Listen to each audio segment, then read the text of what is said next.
موسیٰ علیہ السلام اپنی دعا میں فرماتے ہیں انی استو بربی و ربکم۔ یہاں پہ آپ استو فرما رہے ہیں، یہ وہ لفظ ہے جو کہ ہم ہر دعا میں خود بھی استعمال کرتے ہیں، اعوذ باللہ من الشیطان الرجیم، اور یہ لفظ جو ہے یہ اوس سے نکلا ہے۔ اور اوس کا معنی عربی زبان میں یہ ہوتا ہے کہ کچھ پودے ایسے ہوتے ہیں جو درختوں کے ساتھ بالکل چمٹے ہوئے ہوتے ہیں، جیسے کہ ہم نے درخت دیکھے کہ ان کے ساتھ گھاس اس طرح ہوتی ہے کہ جیسے کہ کوئی کارپیٹ ہوتی ہے، تو گویا کہ اس طرح سے کسی پودے کا درخت کے ساتھ چمٹا ہوا ہونا۔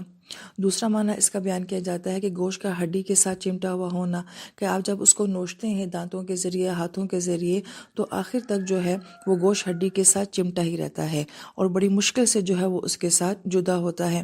تو گویا کہ اس لفظ کے اندر جو کنسیپٹ ہے وہ یہ ہے کہ کسی کا کسی چیز کے ساتھ بڑی مضبوطی کے ساتھ چمٹا ہوا ہونا، اور اس طرح سے چمٹا ہونا کہ اگر ان دونوں کو علیحدہ کیا جائے تو کسی ایک کا نقصان ہو جائے۔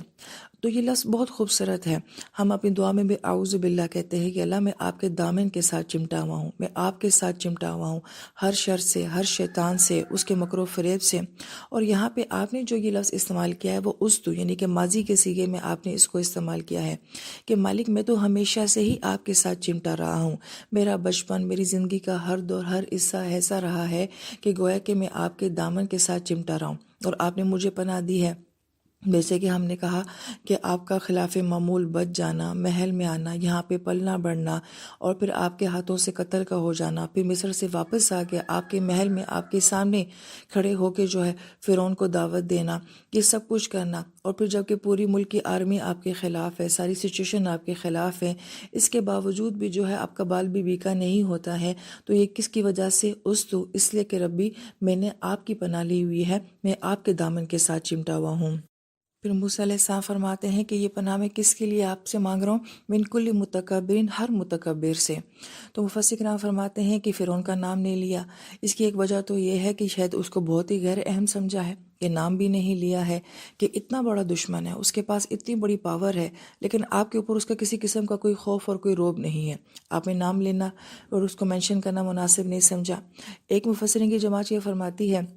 کہ انبیاء کی دشمنی جو ہوتی ہے وہ انسانوں سے نہیں ہوتی ہے، ان کی خامیوں سے ہوتی ہے، لہٰذا اس لیے نام مینشن نہیں کیا کہ مجھے فرعون سے مسئلہ نہیں ہے، مجھے اس کے ایٹیٹیوڈ سے مسئلہ ہے، اس کے رویے اور اس کی سوچ کے ساتھ جو ہے وہ مسئلہ ہے۔ تو بجائے فرعون کا ذکر کرنے کے اس کے رویے کا ذکر کیا، اور بن کلی متکبر فرمایا کہ ہر طرح کے متکبر شخص سے اللہ تعالیٰ میں آپ کی پناہ میں آتا ہوں۔ تو کوئی دنیا میں ایک شخص نہیں ہوتا کہ جو کہ آپ کو زندگی میں ٹف ٹائم دیتا ہے، بعض اوقات بہت سارے لوگ زندگی میں ایسے ہوتے ہیں جو آپ کو ٹف ٹائم دیتے ہیں، تو ہر ایسا شخص کہ جس کے رویے میں تکبر ہے اور جس کی ذات میں شر ہے، میں ہر ایک کے شر سے جو ہے آپ کی پناہ میں آتا ہوں۔